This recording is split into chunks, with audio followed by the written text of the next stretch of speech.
Estamos ya grabando la clase. Ya llegó, se está uniendo Luis Alberto Vega también.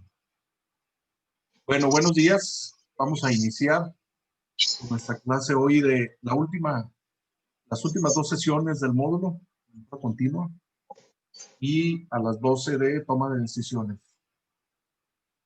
Les comentaba que me gustaría dar un repaso rápido para que vean ustedes un poquito las respuestas del cuestionario. En general hubo buenas calificaciones, pero sí hubo por allí tres personas que salieron un poquito bajas, 2,60 y 1,81. Además salieron arriba del 85. Entonces, nada más a manera de repaso porque las preguntas son similares al examen. Pues para si hay dudas, ya despejarlas de manera rápida. En el cuestionario, que era la actividad 3 de mejora continua, ahí lo están viendo en la pantalla. La primera pregunta decía, ¿son compañías que han sabido adaptarse a la actualidad mediante proyectos de mejora continua? La respuesta correcta era el inciso B, que aparece ahí en verde. Bimbo, Cinépolis y FEMSA. Algunos contestaron el inciso A, de compañías que ya prácticamente casi desaparecieron, Kodak, IBM y Vimex. Alguien contestó que Mexicana de Aviación, Gigante y Vital, que también son compañías ya desaparecidas. En el caso de que esta pregunta hubiera dicho, no han sabido adaptarse a la actualidad, entonces sí serían esas, ¿verdad? Que han fracasado. Sí, hay que tener cuidado. Número 2, la mejora continua es parte de la gestión en las empresas que se encargan de las actividades que desarrolla una organización para proporcionar una mayor eficacia y eficiencia. Y hasta venía la foto del foquito, ¿se acuerdan? Del de espiral y el de foco LED. Número 3, ahí todo, bueno, en esta, dicho sea paso, todos la contestaron de manera correcta. La número 3 también todas las contestaron de manera correcta. La palabra Kaizen hoy en día se asocia a una de las metodologías de la calidad más relevantes y significa cambio para mejorar. Toyota. Muy bien, en la 4 decía, dentro de la mejora continua, el ciclo PDCA, Plan do Check Act, una herramienta simple pero poderosa para acelerar la mejora. Este ciclo es conocido como, todas la contestaron correcta, como el ciclo de Deming. La número 5, dentro de los prerequisitos para la mejora continua, está lo que se considera como los 10 mandamientos de Kaizen y dentro de ellos está. Aquí había dos posibles respuestas correctas. El inciso A y el inciso B eran correctas. Eran abrir la mente al cambio buscando soluciones simples o pensar si puedo, no hay final en el viaje de la mejora. Y la C, pues esa era incorrecta, ¿no? La número 6, el círculo de ONU, que fue un trabajo de investigación que hay, creo que algunos que no les he calificado, los últimos que hayan entregado. Dicho sea de paso, hoy termino entre hoy y mañana de calificar todas las entregas de investigaciones. Y bueno, aquí la respuesta era observar con ojos críticos para entender la verdad del problema y encontrar la causa raíz. Todos contestaron de manera correcta. Se van viendo. Número 7 era, dentro de la mejora que se realiza en las compañías, existe el Kaizen y la innovación. Kaizen no es lo mismo que innovación. Y dentro de las principales diferencias están, aquí había dos respuestas correctas, el inciso B y el inciso C. Decimos que el Kaizen es largo plazo y pasos pequeños, cambios graduales y constantes. Y el Kaizen, en el inciso C era el Kaizen, hay involucramiento de todos y se basa en personas, mientras que la innovación involucran pocas personas y se basa en tecnología. El número 8 era dentro de la identificación de pasos para llevar a cabo la mejora continua como parte del PDCA. ¿Cuál es el paso que se considera el más importante? Ya que la base para encontrar la causa raíz es la definición del problema. Comentábamos en clase que si desde el inicio el problema se define mal, pues la solución va a ser errónea, por lo tanto. Entonces, era el inciso A. Ahí la mayoría lo contestó correcto. El número 9 dice, dentro de la mejora continua, el cambio organizacional implica el paso de una situación inicial la cual requiere ser modificada hacia otra posición deseable y esperada. En primer lugar, es recomendable el inciso B, concientizar a la gente de que existe una necesidad de cambio buscando reducir la resistencia. Digamos que ahí la comunicación es crucial, ¿no? Al inicio es convence a la gente de que hay un beneficio para que no se resistan al cambio. El número 10 decía, el proceso de cambio es fundamental dentro de la mejora continua, sobre todo cuando las compañías están bajo una especie de letargo. El modelo de cambio de Hurlewin señala las etapas por las que pasa una organización que decide implementar un proceso de cambio planeado, que era el modelo de la raíz cuadrada, ¿recuerdan? Ahí les puse en el cuestionario el dibujito, a la foto, la imagen. Y aquí era el inciso A, lo correcto, el descongelamiento, el cambio en sí y el recongelamiento, que esas son las 4 fases o etapas del modelo de Hurlewin para el cambio organizacional. La número 11, dentro del cambio organizacional existen 3 posibles grupos que reaccionan ante el cambio. Ahí vimos lo del trenecito, donde están los indecisos, los convencidos y los opositores. ¿Cuál es el grupo que representa inconvenientes en los procesos de cambio y pueden resultar perjudicados? Pues totalmente los opositores. Número 2 era, lo primero para poder implementar la mejora continua, lo primero es saber dónde estamos posicionados, medirlo, para la cual Peter Drucker definió la siguiente frase, que era el inciso B, todos la pusieron correcta, solo se puede mejorar aquello que se puede medir. Y la 13 decía, dentro de la resistencia al cambio organizacional, las personas entran en 3 posibilidades: no querer, no poder, no conocer. Algunos factores sociológicos que afectan era la pérdida de estatus, falta de recompensa. Los otros, los del inciso B, muchos me contestaron allí, como temor al cambio, falta de credibilidad. Esos son factores psicológicos. ¿Okay? Y aquí pedía los sociológicos. Muy bien. Y la 14 dice, son algunas técnicas o herramientas utilizadas dentro de la identificación de problemas en los proyectos de mejora continua. Es el brainstorming, los 5 porqués y el Pareto. Aquí es la identificación del problema. Algunos pusieron diseño y Six Sigma. Sí son herramientas que también se utilizan en mejora continua, pero no para la identificación del problema, sino para el análisis y solución. Y la última era, son algunos beneficios de aplicar la herramienta de lluvia de ideas utilizada en la identificación de problemas en los proyectos de mejora continua, y era la inciso B, anima la innovación, el ambiente de participación y optimiza la comunicación. Era lo correcto. Entonces, sí me interesaba repasar un poquito porque hubo algunas preguntas, sobre todo donde se fueron por otro lado las respuestas, y el examen es muy similar.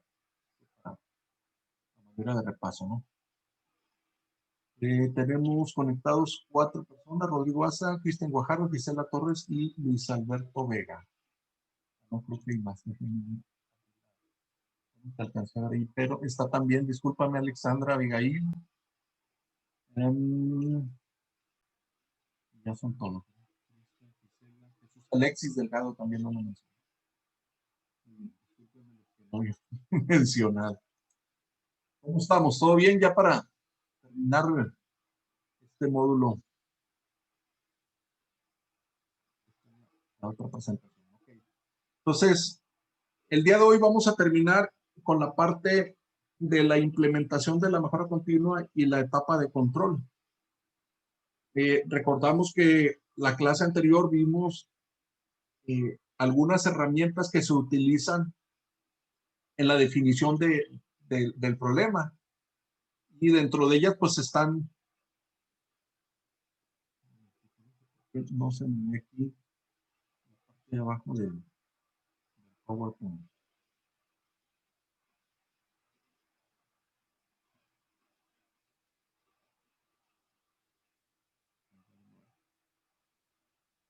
Y bueno, las herramientas que vimos en la clase anterior fue la lluvia de ideas principalmente, y empezamos a ver lo que es el diagrama de flujo. El día de hoy vamos a ver algunas herramientas más que se utilizan durante el análisis y sobre todo en el control, ya cuando la mejora se implementa. Y al final de cuentas vamos a ver dentro de las herramientas de control lo que es el Pocayoke, que dentro de la ingeniería industrial pues es algo muy concluyente para realizar mejoras en los procesos.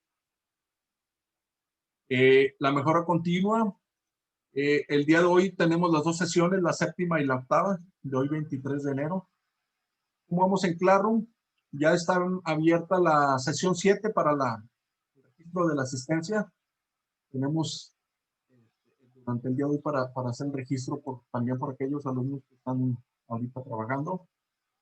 En las actividades de Classroom tenemos ahorita 3 actividades realizadas ya: investigación del círculo de ONU, investigación de Gemba y el cuestionario de aprendizaje que acabamos de revisar hace un momento los resultados. El examen final va a ser durante el trayecto del día de hoy. Se va a quedar abierta la actividad 4 en Classroom hasta las 11:59 de la noche. Les recomiendo contesten despacio, no corre prisa, y para que tengan oportunidad de sacar buena calificación. Siempre este grupo se ha caracterizado por sacar arriba de 90 en el examen. Entonces, yo creo que no va a ser la excepción. Y bueno, tenemos en Classroom también durante el día de hoy para registrar la asistencia de la sesión 7 y la sesión 8. Bien. Y bueno, en la última unidad de la materia vamos a estar abordando lo que es el control dentro de la implementación de la mejora continua. Vamos a ver procesos de control del proyecto, herramientas de la mejora continua, el impacto, el alcance y planeación de recursos. Aquí puse una gráfica que se utiliza mucho durante la etapa de control de los proyectos, en cualquier proyecto de mejora de calidad, que es el gráfico de control. Ahí de hecho se ven algunos escenarios posibles en un proceso, suponiendo por ejemplo que estamos midiendo piezas que se están empacando ahí en la línea y esa dimensión tiene un límite superior y un límite inferior, de los cuales no se debe de salir esa dimensión. Ahí vienen identificados como unas líneas gruesas, ¿no? La plumita. Estas líneas que estoy poniendo en color amarillo pues son los límites, tanto el límite superior como el límite inferior de la especificación de esa medida. Y hay 5 escenarios posibles ahí. El número 1, que está en verde, es un proceso controlado. El número 2 es un proceso que está teóricamente controlado porque está dentro de las líneas amarillas, ¿no? Que son los límites de control de la especificación, pero están muy cercanos del valor inferior. Entonces, es un proceso en riesgo. La número 3 también puede decirse que es un proceso que no está controlado, ciertamente, porque tiene una tendencia a ir aumentando cada vez la dimensión. El número 4, ese punto también es un punto en riesgo, porque está fuera muy cerca del límite superior. Pues el de plano negativo es el valor 5, ¿verdad? Que está por debajo del límite inferior. Entonces son herramientas que nos ayudan a ir monitoreando en la etapa de control ya cuando implementamos un proceso. La clase pasada mencionábamos las 7 herramientas básicas dentro de cualquier plan de mejora continua, que este es el pan nuestro de los ingenieros industriales, ¿no? El diagrama de flujo, la hoja de verificación o chequeo, el histograma, diagrama de Pareto, los diagramas de causa y efecto o de pescado o de Chicago, diagrama de correlación, gráficos de control como el que acabamos de ver hace un momentito, ¿no? Entonces son las 7 herramientas básicas, ¿no? Que es la Biblia del ingeniero industrial. Y la clase anterior veíamos esto, que en el diagrama de flujo realmente lo usamos para entender y mejorar un proceso.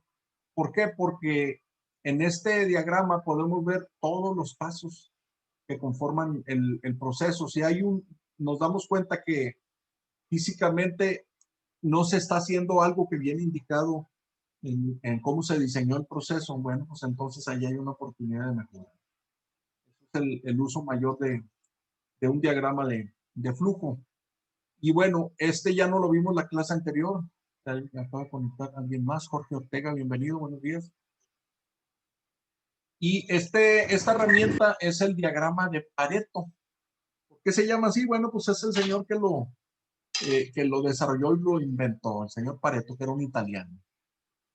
¿Okay? ¿Y qué es el diagrama de Pareto? Pues es una representación gráfica muy sencilla como la que vemos ahí en la pantalla en el lado derecho, donde podemos representar gráficamente frecuencias de lo que sucede. Pueden ser defectos, pueden ser causas de tiempo muerto, pueden ser causas de la variación de la calidad, pueden ser lo que estemos analizando realmente en la organización. Entonces, este es un diagrama también muy utilizado actualmente en la industria, en la maquiladora, porque es una manera muy sencilla, muy pictórica de, yo digo que el Pareto siempre es muy chismoso, porque te dice por dónde va el problema. En este diagrama que se ve en la pantalla, por ejemplo, hay 1, 2, 3, 4, 5, 6, 7 cosas que se están analizando en este, tal vez un problema, dice reponer papel, requiere limpieza, falta tóner, papel atascado, máquina averiada, reponer tóner y apoyo técnico. Muy seguramente es tiempo muerto en minutos o horas, qué sé yo, de fallas de una impresora en un proceso o en una oficina. Entonces, nosotros podemos darnos cuenta que si atacamos los problemas principales, puede solucionarse gran parte de, o reducirse grandemente la causa de esos paros, ¿no? En este caso, si atacamos eh, reponer papel, probablemente se acaba el papel cada rato, ¿no? Y eso genera tiempo muerto. O si le damos un mantenimiento preventivo cada día o cada semana a la impresora, ¿por qué? Porque tenemos el dato de que requiere limpieza, por eso falla. También, si procuramos un stock suficiente de tóner, porque aquí la tercera causa es la falta de tóner, entonces vamos a lograr una mejora muy, muy importante. Este diagrama también se le llama curva cerrada o distribución ABC. Es una gráfica, dice, pues para ordenar datos de forma que estos queden en orden descendente, de izquierda a derecha y separados por barras. Esto de izquierda a derecha es el estándar, ¿no? Si es de izquierda, perdón, de derecha a izquierda, es lo mismo. ¿Okay? Nada más tenemos que considerar los valores más altos para empezar a priorizar las soluciones. Dice, el diagrama permite mostrar gráficamente el principio de Pareto, donde hay pocos vitales y muchos triviales. ¿A qué se refiere con vitales y triviales? Los vitales son los problemas principales, como estos que sombreamos ahí en amarillo en el diagrama, esos tres serían los vitales. ¿Por qué vitales? Porque son los que causan mayor problema. Y los triviales, pues son el resto que sí generan algún tiempo muerto o algún tipo de defecto, pero en menor cantidad. Por eso son vitales y triviales. Y bueno, ¿para qué se usa? Eso simplemente en cuestiones relacionadas con el control de calidad. El 20% de los defectos afectan el 80% de los procesos. Así de forma relativamente sencilla aparecen los distintos elementos que participan en un fallo. Entonces, es algo muy, muy utilizado. También se le conoce como el diagrama de 80-20, muchachos. ¿Por qué? Porque, por ejemplo, fíjense este nuevo diagrama. Tenemos aquí, dice diagrama de Pareto, a este sí se refiere a defectos, número de defectos. Tal vez es en una fábrica de telas, por lo que veo. Los defectos son principalmente en los productos que son de algodón, son de tul. Y hay defectos también en materiales que son de seda, satén, lino, viscosa, encaje, raso, tafetán y lana. Pero si observamos, hay dos problemas que son los principales a atacar. Aquellos productos que se están haciendo con tela de algodón y de tul. Esa línea que se ve naranja es el total, el porcentaje acumulado de las fallas. Por ejemplo, aquí se ve que el algodón, si yo trazo hacia la derecha, representa un 50% del total de problemas en la tela de algodón. Luego, si le agrego el tul, ahí ya las dos unidas representan el 80% de los problemas. Entonces, ¿qué quiere decir? Que si yo ataco esos procesos de fabricación del algodón y del tul, y soluciono y hago mejora continua allí, pues voy a resolver el 80% de los problemas. Si contamos cuántos problemas son, 1, 2, 3, 4, 5, 6, 7, 8, 9, 10. 2 problemas de 10 son un 20%.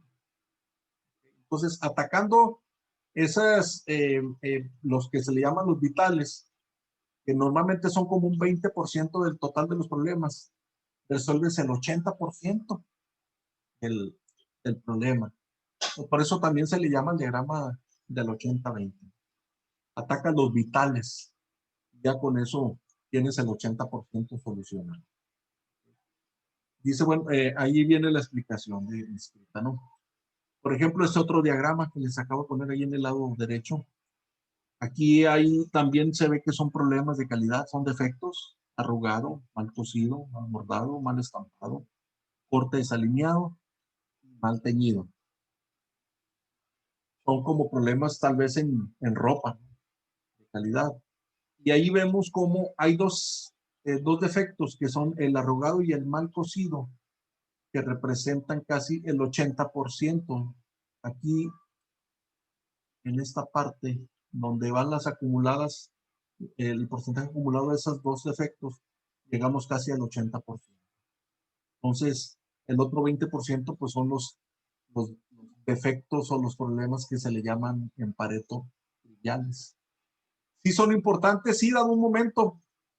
¿Por qué? Porque cuando ya apliquemos mejoras o actividades de mejora, muchachos, desaparecen los defectos de arrugado y mal cosido, vuelves a hacer un Pareto y ahora tu problema mayor tal vez va a ser el mal bordado. Entonces, la escala se va a cambiar y ahora tus vitales a resolver va a ser ahora el mal bordado y el mal estampado. Entonces, por eso se dice que la mejora es continua, no para, ¿no? Resuelves ese 80 y luego vas a buscar otras mejoras.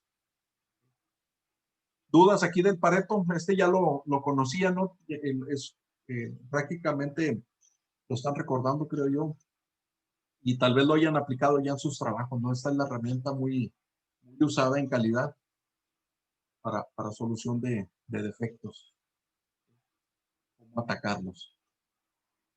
Diagrama de causa y efecto, el de Chicago, el famoso fishbone de pescado. Entonces es una representación también gráfica donde se organiza de manera lógica y en orden de mayor importancia las causas potenciales que contribuyen a crear un efecto o un problema determinado. El problema normalmente se representa en lo que es la cabeza del pescado.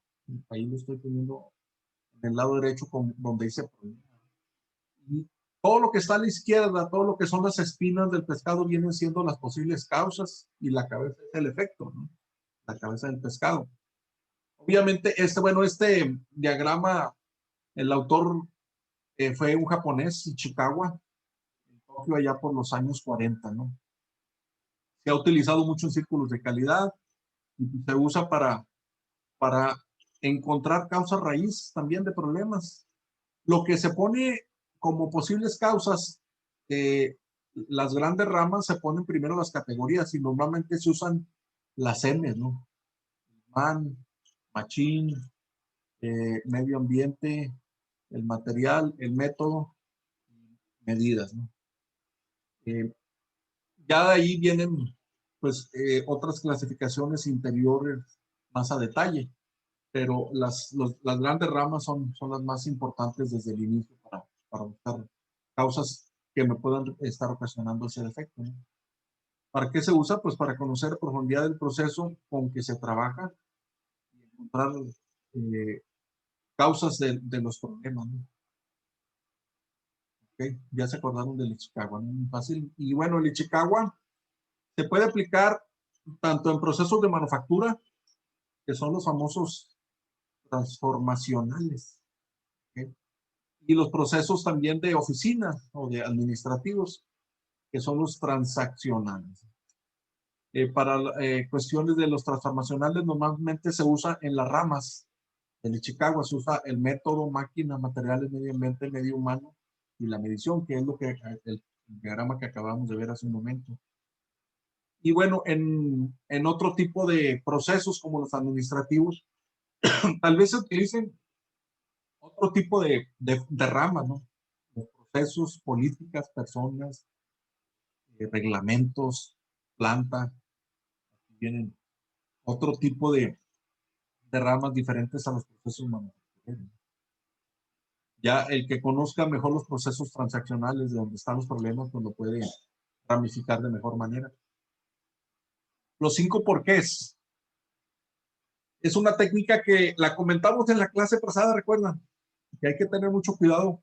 Comentaba algunos de ustedes, recuerdo que sí, cuando vamos a ir a aplicar este tipo de mejoras en los procesos que le vamos a empezar a preguntar a la gente, hay que tener cuidado, ¿no? Hay que explicarles desde el inicio, el líder de allí del área o el supervisor, que hable con la gente, les diga, miren, estamos buscando causas de unos problemas que hay aquí de calidad, no se sientan ofendidos o atacados porque va a venir unas personas muy preguntonas, que son los ingenieros industriales de la UNET, tratando de encontrar causa raíz a través de una técnica que se llama los 5 porqués.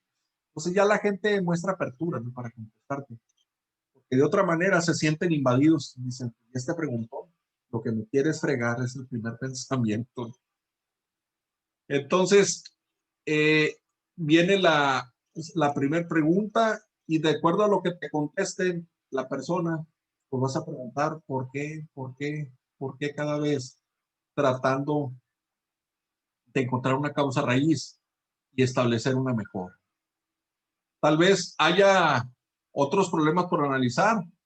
Ah, bueno, vuelves a preguntar por qué 5 veces hasta que veas que hay acciones que puedes implementar para mejorar eso y estableces una mejora 2 y así sucesivamente, ¿no? Recuerden que la mejora continua no para y en los 5 porqués pues nos ayuda con eso. Aquí viene un comentario muy importante, fíjense.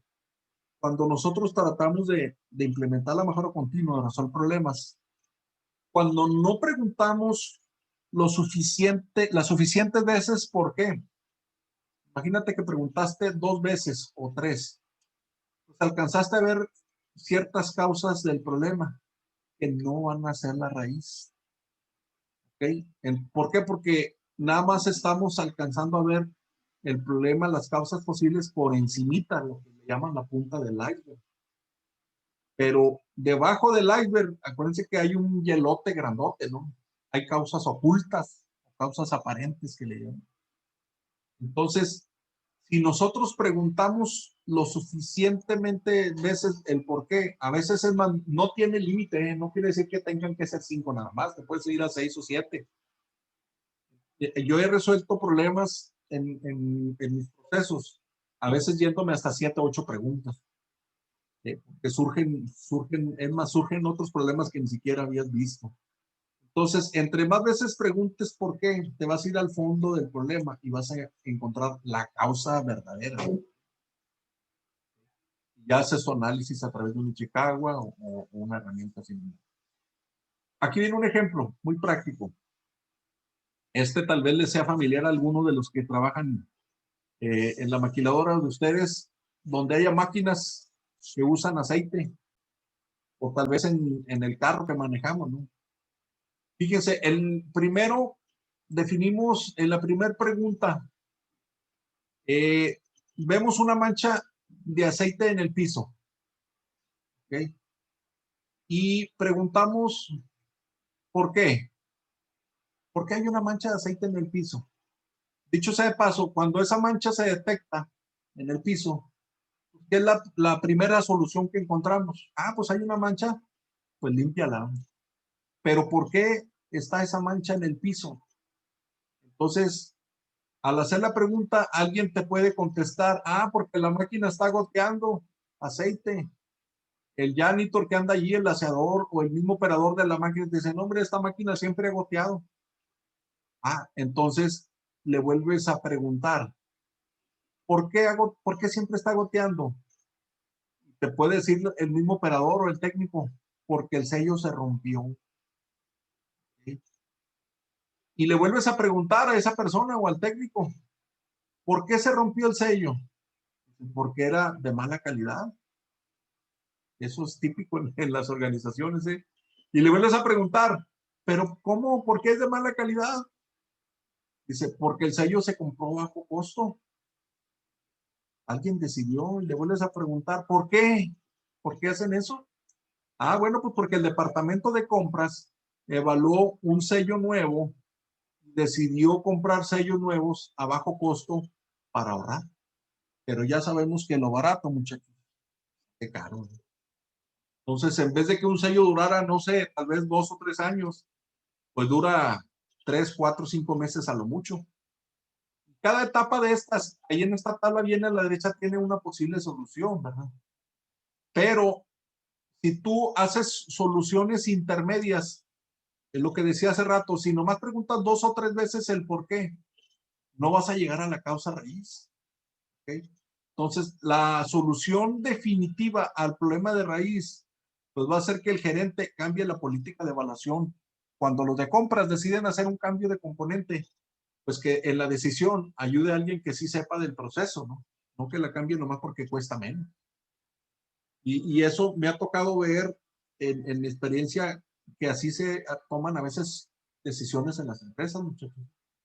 Sin embargo, con la técnica de los 5 por qué, pues te das cuenta que el que tomó la decisión era que ni sabía por ejemplo, que el sello tiene cierto desgaste cuando el aceite trabaja bajo ciertas condiciones de temperatura. Se va tostando hasta que pierde su tiempo de vida. ¿Les ha pasado algo de esto? A lo mejor les llegó el déjà vu de repente.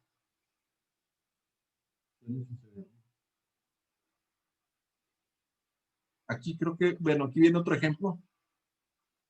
Fíjense, si hay un problema porque el control de una máquina de control numérico, en este caso se habla de un taller de maquinado, ¿no? No sé si ustedes llevaron conmigo la materia de procesos de manufactura. Ahí veíamos que hay talleres o hay empresas donde tienen equipo especializado para procesar partes metálicas, ¿no? Los tornos, las pesadoras, y hay unas máquinas que le llaman de control numérico.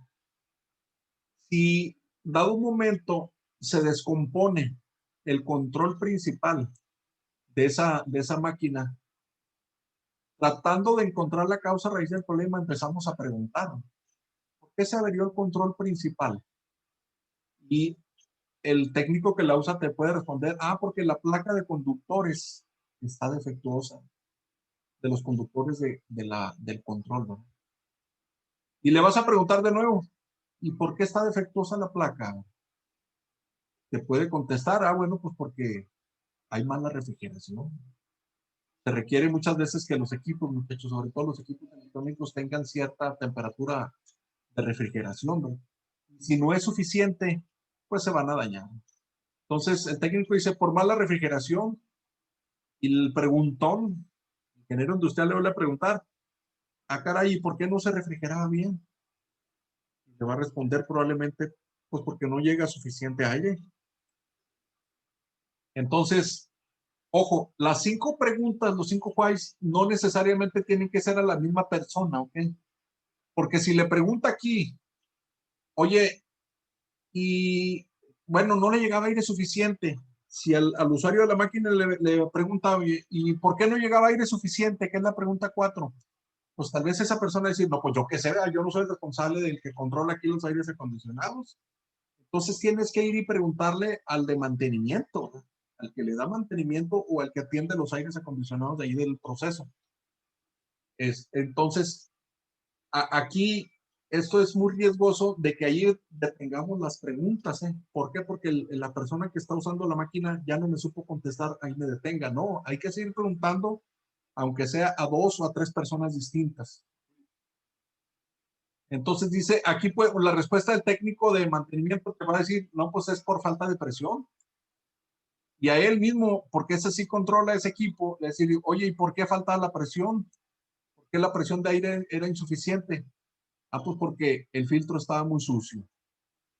A veces, cuando llegas a este tipo de preguntas, hasta a la misma persona que hace los mantenimientos preventivos ahí de limpieza de los filtros de los aires acondicionados y toda esa parte, o de los equipos de manufactura, allí mismo ellos se dan cuenta que se les está escapando el mantenimiento preventivo. Entonces, de alguna manera, les ayudas al ir a estar pregunta y pregunta y pregunta, les ayudas a que abran los ojos y encuentran la causa raíz, ¿no? ¿Cuál sería la solución final? Pues que se haga un checklist de verificación de que sí se está haciendo el mantenimiento preventivo cada vez que está establecido, ¿no? Okay, entonces, esta es la técnica de los 5 whys. Vamos a, son las 10:38. 7 minutos para hacer un break. La otra técnica, dentro de las 7 herramientas para la mejora continua, está el histograma. Este es muy parecido al Pareto, pero no es igual, ojo, también son barras. Acuérdense que el Pareto va del mayor al menor. Aquí en el histograma, de lo que se trata es de saber si mi proceso está controlado o no, si tiene un sesgo o no. Por ejemplo, de dimensiones de un diámetro de una barra que estamos fabricando, o me acuerdo mucho de ustedes, algunos que trabajan en el negocio de las persianas, tal vez tenga cierta medida las tablas o ¿cómo le llaman a las partes de la persiana? Cuando la abres y la cierras. Debe tener un nombre técnico que ustedes manejan, ¿verdad? Entonces, esas dimensiones tú las puedes graficar y a través de un histograma vas a saber si esas dimensiones pertenecen a un proceso normal, suavizando una curva a través de ese histograma. Ahí ya acabo de dibujar una curva normal y ahí te das cuenta de que precisamente sí está trabajando el proceso de manera normal. Entonces, es una gráfica de barras, dice, de la distribución de un conjunto de medidas que muestra la variabilidad de un proceso. Eso en general, ¿no? ¿Para qué se usa? Para dar seguimiento al desempeño actual del proceso, si está bien o está yéndose hacia un lado la curva, algo puede estar pasando, para seleccionar el siguiente producto o servicio a mejorar. Entonces, por eso es una de las 7 herramientas. Aquí viene, por ejemplo, algunos posibles cosas que pueden estar pasando en un proceso. Cuando hay un proceso donde la variable que están viendo es simétrica, es una curva normal, pues está en control, ¿no? Hay simetría, se muestra la curva suavizada en forma de campana, que es la normal, y se concluye que los datos indican una distribución normal, el proceso es estable. Pero ¿qué pasa cuando algo está sucediendo? El equipo que está controlando la dimensión tiene desgaste y un valero ya se enchuecó y las dimensiones se están variando, se están cargando hacia un lado. Ah, bueno, se observa aquí que hay un sesgo a la derecha. Que la curva se cargue hacia un lado se le llama sesgo. ¿Qué se concluye? Bueno, que los datos están a la derecha de la media y que la distribución no es normal. Por lo tanto, el proceso debe ser investigado. ¿Por qué a la derecha? Y así como hay a la derecha, pues también hay sesgos a la izquierda, ¿no? Tal vez ya no hay un desgaste ahí en el valero, tal vez el operador está haciendo un setup distinto a lo que marca el método, ¿no? Entonces hay un sesgo a la izquierda. Me ha tocado ver, muchachos, que hay personas que tú le pones una pieza, por ejemplo, esta pieza, la pluma, le dices, a ver, mídela, y te mide, no sé, 20 centímetros, pero cuando tú mides con una cinta de medir o con una regla, un producto, la escala la tienes que ver a 90 grados de frente, porque si la ves de lado, ya estás aplicando un sesgo en tu medición. Entonces puede ser un sesgo a la derecha, si lo ves del lado izquierda la medición, o un sesgo a la izquierda si lo ves del lado derecho. Entonces, ese tipo de mediciones son problemas, ¿no? Por eso, pues no se recomienda usar mucho la cinta métrica o la regla para medir en la industria. Se usa un vernier, un caliper. Okay, y puede haber procesos que tengan una curva suavizada, como el Cerro de la Silla de Monterrey, ¿verdad? Con 2 picos. Eso nos dice que se observa un comportamiento bimodal con 2 modas, que son 2 medias, los picos, ¿verdad? Y pues la conclusión es que son datos que pueden venir de procesos diferentes, o sea que los datos están mezclados de alguna manera y hay que hacer un análisis más profundo. Y bueno, por último, antes de irnos al break, está la otra herramienta que es la estratificación. Estratificación viene de estratos. ¿Okay? Estratos significa dividir algo. Dice que son diferentes formas de agrupar los mismos datos, parecido al histograma, pero ya en estratos o en grupos diferentes. ¿Para qué se usa? Posibilita una mejor evaluación de la situación, identificando el problema o la fuente. Por ejemplo, es típico, muchachos, que en la maquiladora, cuando estás analizando un problema y no hayas por dónde empezar a solucionar, típicamente, si tú divides los datos que estás graficando en turnos, te vas a dar cuenta que uno de los turnos es el causante del problema. No necesariamente una máquina o algo, sino que la gente que trabaja en un turno. Por ejemplo, ahí estoy sombreándolo en el lado derecho. Fíjense los datos del turno, por ejemplo, vespertino. Quisiera que me dijeran, ¿está dentro de control ese proceso de acuerdo a los datos de este gráfica de estratificación? ¿O está fuera de control del turno vespertino? Tenemos mis barras, tengo límite superior y límite inferior, y dibujo una línea suave para unir los picos de las barras. Y el turno matutino va a ser lo mismo. Uno suaviza una curva.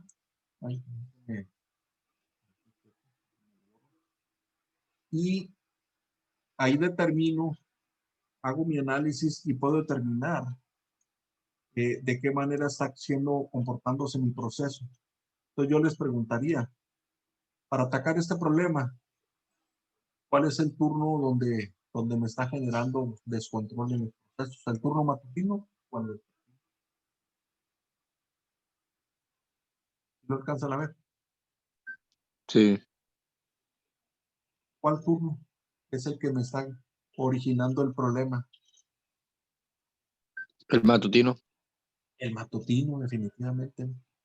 ¿Por qué el matutino? Porque ahí estoy viendo que mi curva se está moviendo a la izquierda y se sale de mis límites de control, que es el límite inferior en este caso. Mientras el turno vespertino anda en medio de los dos límite superior y límite inferior. Entonces, a veces el estratificar o el usar este tipo de diagramas de estratos me ayuda a encontrar más rápido la solución. Esto les repito, si ustedes hacen un Pareto, el problema, y el Pareto no tiene columnas que se vayan muy arriba, están todas casi parejas, chatas, entonces hagan un diagrama de estratificación y casi seguro les va a salir muy diferente pues la posible solución. ¿Okay? La estratificación, de hecho, en el Excel o en el Minitab, es fácil, tú pones los datos y te salen las gráficas de volada, ¿no? Por estratos. Entonces, son herramientas muy padres. Vamos a hacer un pequeño break aquí. Regresamos a ver el resto de herramientas y la conclusión. ¿Me parece? Hacemos un break de 15 minutos, son 10:45 y regresamos a las 11, por favor. ¿Okay? Ok. En este momento voy a